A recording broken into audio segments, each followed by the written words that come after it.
नमस्कार दोस्तों, आज हम आपको माघ मास मातम्य के 5वें अध्याय की कथा सुनाने वाले हैं। उससे पहले हम सभी लोग भगवान का ध्यान करते हैं। भगवान गणेश जी का ध्यान करते हैं। गजाननं भूतगणादिसेवितं कपित्थजम्बूफलचारुभक्षणम् उमासुतं शोकविनाशकारकं नमामि विघ्नेश्वरपादपङ्कजम्। नमो देव्यै महादेव्यै शिवाय शततं नमः प्रकटये भद्राय नियता प्रणतश्यं कर्पूरगौरं करुणावतारं संसारसारं भुजगेन्द्रहारं सदा वसन्तं हृदयारविन्दे भवं भवानी सहितं नमामि। शान्ताकारं भुजगशयनं पद्मनाभं सुरेशं विश्वाधारं गगनसदृशं मेघवर्णं शुभांगं लक्ष्मीकान्तं कमलनयनं योगिभिर्ध्यानगम्यं वन्दे विष्णुभवभयहरं सर्वलोकैकनाथनं। वशिष्ठ जी बोले, जिस प्रकार एक समय कार्तवीर के प्रश्न करने पर दत्तात्रेय जी ने वर्णन किया था कि हे नृपसत्तम, अब हम उसी माघ मातम्य की तुम्हारे प्रति वर्णन करते हैं। साक्षात नारायण स्वरूप दत्तात्रेय जी महाराज जब साहे पर्वत के ऊपर निवास करते थे, तब माहिष्मती नगरी के राजा ने उनसे जाकर यह प्रश्न किया। सहस्त्रार्जुन बोले, हे भगवान, आप सब योगियों में श्रेष्ठ हैं। मैंने संपूर्ण धर्म का श्रवण किया। अब हे सुब्रत, माघ स्नान के फल का महात्मन वर्णन करिए। दत्तात्रेय जी बोले, हे नृप शार्दूल, इस प्रश्न का शुभ उत्तर श्रवण करो। प्रथम ब्रह्मा जी ने महात्मा नारद जी के प्रति वर्णन किया था। माघ मास का स्नान वही प्रभुत्सव फल मैं वर्णन करता हूँ। यथा देश यथा तीर्थ यथा श्रद्धा और यथा किया। जो मनुष्य इस भारतवर्ष और विशेषकर कर्मभूमि में माघ स्नान नहीं करते, उनका जन्म निष्फल ही है। जैसे बिना सूर्य के आकाश और बिना चंद्रमा के तारागण की शोभा नहीं होती, उसी प्रकार हे राजन, माघ स्नान के बिना अन्य सत्कर्म सुशोभित नहीं होते। व्रत दान और तप करने से भी नारायण ऐसे प्रसन्न नहीं होते जैसे माघ मास में केवल स्नान मात्र से प्रसन्न हो जाते हैं। जैसे सूर्य नारायण के तेज के समान अन्य कोई तेज नहीं है, इसी प्रकार माघ स्नान के समान यज्ञानुष्ठान भी नहीं है। मनुष्य को चाहिए कि वासुदेव भगवान की प्रीति, सब पापों का नाश और स्वर्गलोक की प्राप्ति के लिए माघ स्नान अवश्य करें। अतिशय पुष्ट और बलवान जो सदैव अपवित्र और नाशवान है, यदि माघ स्नान न किया तो ऐसे देह से क्या लाभ। ऐसे देह में अस्थियों के स्तंभ, स्नायुओं का बंधन, मांस और रक्त के लेप हैं। इसके ऊपर चर्म लिपटा हुआ है। यह शरीर मूत्र और पुरीस विष्ठा का पात्र है और दुर्गंध से पूर्ण है। जरा, शोक और विपत्ति से व्याप्त है। रोग और दुखों का मंदिर है। अनेक दोष इसमें भरे रहते हैं। एवं यह काया अनित्य है, दूसरों की संताप देने वाला, स्वयं भी तापों से व्याप्त, दूसरों को द्रोह करने वाला, परम विस्वरूप, लोभी, पिसनु, क्रूर और कृतज्ञ जैसे दूसरों द्वारा किए गए उपकारों को भी न मानने वाला और क्षण विध्वंसी है। इसकी पूर्ति बड़े दुखों से होती है। इसका पोषण भी बड़े बड़े क्लेशों से होता है। यह दुष्ट, सत्व, रज, तम तीनों प्रकार के दोषों से लिप्त है। अशुद्ध है, श्राव करने वाला है, छिद्रों से व्याप्त है, दैहिक, दैविक, भौतिक, इन तीनों तापों से व्याप्त रहता है। इसकी स्वाभाविक ही अधर्म में प्रवृत्ति रहती है। सैकड़ों तृष्णा में इसमें भरी पड़ी हैं। नरक के द्वार रूप काम, क्रोध और महालोभ इसमें उपस्थित हैं। अंत में इसमें कीड़े पड़ते हैं या ये भस्म होता है अथवा श्वानों के खाने में आता है। यदि माघ स्नान न किया जाए तो ऐसे निंद शरीर निष्फल ही है। यदि मनुष्य माघ स्नान न करे तो उनका जन्म जल के बुदबुद अथवा दीमक की भांति नष्ट हो जाने के लिए होता है। ब्राह्मण में यदि विष्णु भगवान की भक्ति न हो तो उसे नष्ट जानना चाहिए। अयोगी का श्राद्ध नष्ट होता है। जहाँ ब्राह्मणों की भक्ति न हो वह क्षेत्र नष्ट होता है एवं आचार रहित कुल का विनाश हो जाता है। छल पूर्ण धर्म, क्रोध युक्त तप, दृढ़ता रहित ज्ञान और अभिमान से शास्त्रों का श्रवण करने से सब नष्ट होते हैं। जिसमें गुरु भक्ति न हो उस स्त्री और ब्रह्मचारी को नष्ट जानना चाहिए। जो अग्नि प्रदीप्त न हो उसमें किया हुआ होम नष्ट हो जाता है और अकेले भोजन करना भी नष्ट होता है। उपजीविका के निमित्त कन्या हत है, केवल अपने ही लिए जो भोजन बनाया जाता है वह हत है। शूद्र भिक्षुक का यज्ञ नष्ट है, इसी प्रकार कृपण का धन भी नष्ट है। अभ्यास रहित विद्या विरोध करने वाला राजा, प्राण निर्वाह के लिए तीर्थ सेवन और जीवन ही के निमित्त व्रत का आचरण, ये सब नष्ट है। असत्य और पैशून्य चुगली से वाणी नष्ट हो जाती है। जिसमें संदेह हो ऐसे मंत्र का जप व्यर्थ है एवं चित्त व्याग्र होने से भी जप हत है अर्थात व्यर्थ ही होता है।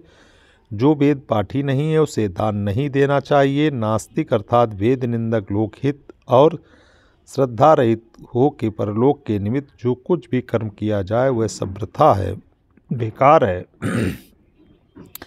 हे राजसम्मत, इस श्लोक में दरिद्रता से मनुष्यों का सभी कुछ नष्ट है। जैसे उक्त सब नष्ट हैं, इसी प्रकार माघ स्नान न करने वाले मनुष्य का जीवन भी नष्ट है अर्थात व्यर्थ है। जो व्यक्ति मकर के सूर्य में सूर्योदय के प्रथम स्नान नहीं करते, उनके पाप कैसे छूटेंगे, उस स्वर्ग को कैसे पाएंगे। ब्रह्मघाती, सुवर्ण का चोर, मद्यपान करता, गुरुपत्नी गामी और इनका संसर्ग करने वाला, ये पांचों ही महापातकी माघ स्नान करने से बिल्कुल शुद्ध हो जाते हैं।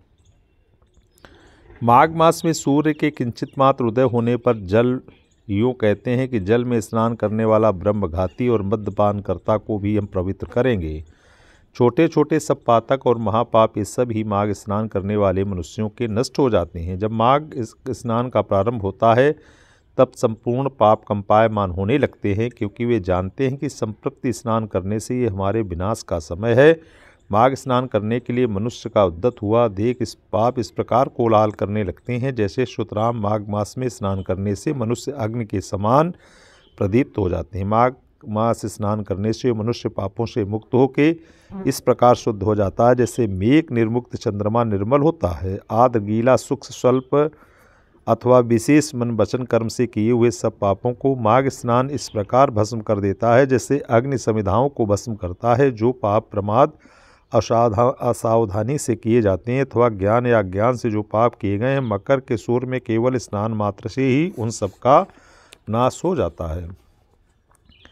पापहीन व्यक्ति स्नान करने से स्वयं को स्वर्ग को जाते हैं और पापी जिन माघ स्नान करें तो शुद्ध हो जाते हैं। हे राजन, जो माघ मास स्नान का फल है इसी प्रकार का संदेह करना कर्तव्य नहीं है और जिस प्रकार भगवान विष्णु की भक्ति करने से सभी का अधिकार है, इसी प्रकार हे नरपाल माघ स्नान करने के लिए भी सभी अधिकारी हैं।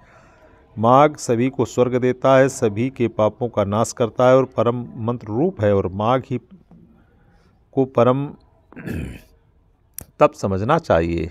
एवं माघ स्नान ही सर्वोत्तम प्रायश्चित है और पूर्व जन्म में अभ्यास करने से ही मनुष्यों की माघ मास करने की मति होती है। हे नरपत, जैसे पूर्व जन्म के अभ्यास से ही आध्यात्म ज्ञान में निपुणता की प्राप्ति होती है और वह सांसारिक पंख का प्रक्षालन करती है, इस प्रकार हे नृप ये माघ स्नान पवित्रों को भी पवित्र करने वाला है। हे राजन, संपूर्ण कामनाओं के फल प्रदान करने वाले माघ स्नान में जो मनुष्य स्नान नहीं करते हैं वे सूर्य चंद्रमादि ग्रहों के समान भोगों का भोग कैसे कर सकते हैं। हे राजन, माघ स्नान के प्रभाव के उदय से आश्चर्यजनक वृत्तांत को सुनो। भृगु जी के वंश में उत्पन्न हुई कुब्जिका नामक एक परम कल्याणी ब्राह्मणी थी। उसने बाल वैधव्य के दुख से क्लेशित हो दारुण तपश्चर्या की। विंध्याचल के महाक्षेत्र में जहाँ रेवा कपिला का संग्राम है वहाँ उसने व्रत धारण कर नारायण के निमित्त अपने चित्त को लगाया। वह सदा ही सदाचरण का पालन करती थी। उसका स्वभाव सुशील और दान करने की प्रकृति थी। उसने तप करके अपने देह को शुष्क कर दिया था। वह देवता ब्राह्मणों को दान तथा अग्नि में हवन करके सदा शिला ऊंच बीन के छठे काल में भोजन करती थी। हे राजन, कक्ष तथा तप्त कक्ष आदि व्रतों के द्वारा पुण्याचरण से वह सदाचारणी नर्मदा तट पर मासों को व्यतीत करती थी। इस प्रकार उस शीला तपस्विनी ने वलकलों के वस्त्र धारण कर महाशती गुणधैर्य और संतोष धारण कर रेवा कपिल के संगम में 60 माघों में स्नान किया। सुतराम, हे राजन, वह तप से क्षीण होकर उसी तीर्थ में मर गई। तब माघ स्नान के पुण्य से वह विष्णुलोक में सहस्त्र चतुर्युगी पर्यंत आनंदपूर्वक निवास करती रही। इसके उपरांत अनंतर सुंदर का विनाश करने के लिए कमल योनि ब्रह्मा जी के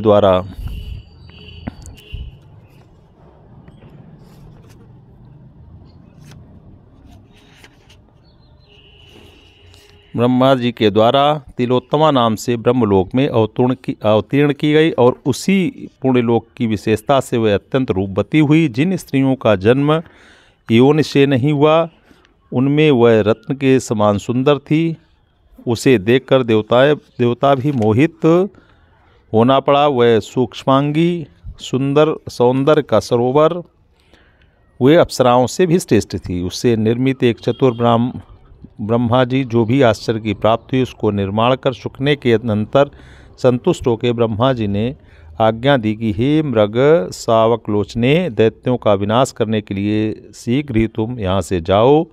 तब वह भामिनी वीणा लेकर ब्रह्मा जी के लोक से आकाश मार्ग के द्वारा वहाँ गई। वहाँ जहाँ वे दोनों देववश उपस्थित थे वहाँ रेवा के पवित्र और निर्मल जल में स्नान करके दोपहरी के पुष्प के समान लाल लाल वस्त्रों को उसने धारण किया। उसकी सुंदर करधनी शब्द करने लगी एवं नूपुर भी शब्द कर रहे थे। उसके कंठ में मुक्ताओं की माला चलायमान थी। उसने सुंदर कुंडल भी हिल रहे थे। उसके चूड़े में चमेली के पुष्प गुथे हुए थे। ऐसी विधि से वह शोक वृक्ष के नीचे आके बैठ गई।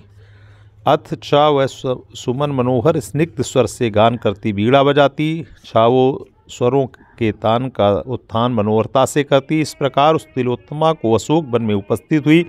दैत्य के दूतों ने इस प्रकार देखा जैसे चंद्रमा की कला हृदय में सुख देने वाली होती है। हे राजन, उसे देखते ही सैनिक लोग अतिशय विस्मित हुए और वे हर्षित हो सुंद उपसुंद के निकट जाके निवेदन किए। संभ्रम पूर्वक वे दोनों ही यूँ कहने लगे कि हे दैत्यों, हम नहीं जानते कि वे देवी अथवा दानवी है अथवा नाग स्त्री है या यक्षिणी कौन है, किंतु वह सर्वथा ही स्त्री रत्न है। लोक में रत्नों का भोग करने वाले आप हैं और वह कामनी रत्न स्वरूप है। वह शोकहारिणी है, थोड़ी ही दूरी पर अशोक के नीचे उपस्थित है। आप चल के उसे देखिए, वह तो कामदेव को भी मोहित करने वाली है।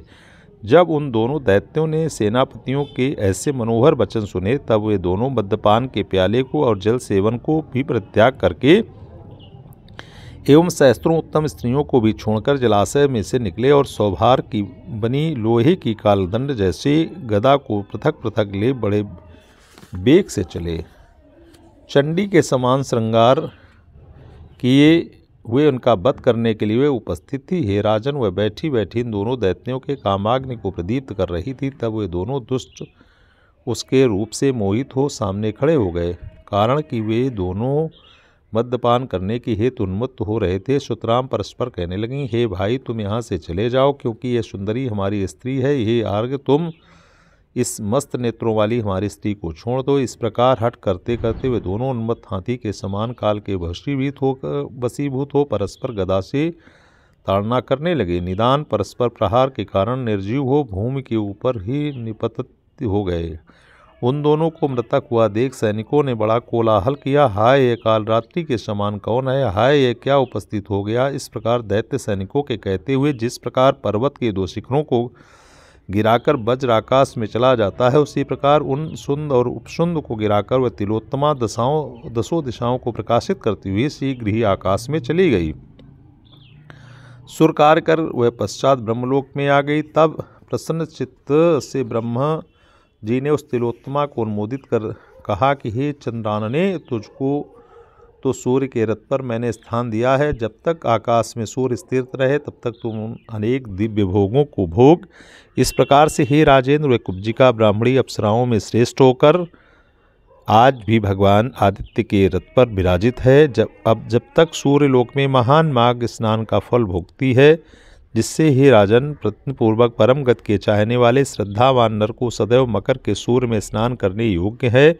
जो कि माघ के स्नान में करने वाले हैं, उनको कोई भी पुरुषार्थ इस लोक में अप्राप्य नहीं है, अर्थात सभी प्राप्त हो जाते हैं। जो नर माघ स्नान करने वाला है उसका कुछ भी पाप क्षीण नहीं रहता, बल्कि सभी पाप क्षीण हो जाते हैं। मैं इस संसार में दक्षिणा सहित समस्त यज्ञ उस माघ स्नान के साथ बराबर नहीं हो सकते। हे राजेंद्र, विशेषकर तीर्थ के विषय कहे हुए माघ स्नान के तुल्य ग्रंथ स्वर्ग को देने वाले हैं, न अन्य पाप कर्म का नाश करने वाले हैं, और माघ स्नान पृथ्वी पर मोक्ष का देने वाला है, अन्य कर्म में भी नहीं है। पद्म पुराण के अनुसार मैंने आपको ये कथा सुनाई। दोस्तों, आप सभी लोगों को मेरा राधे राधे।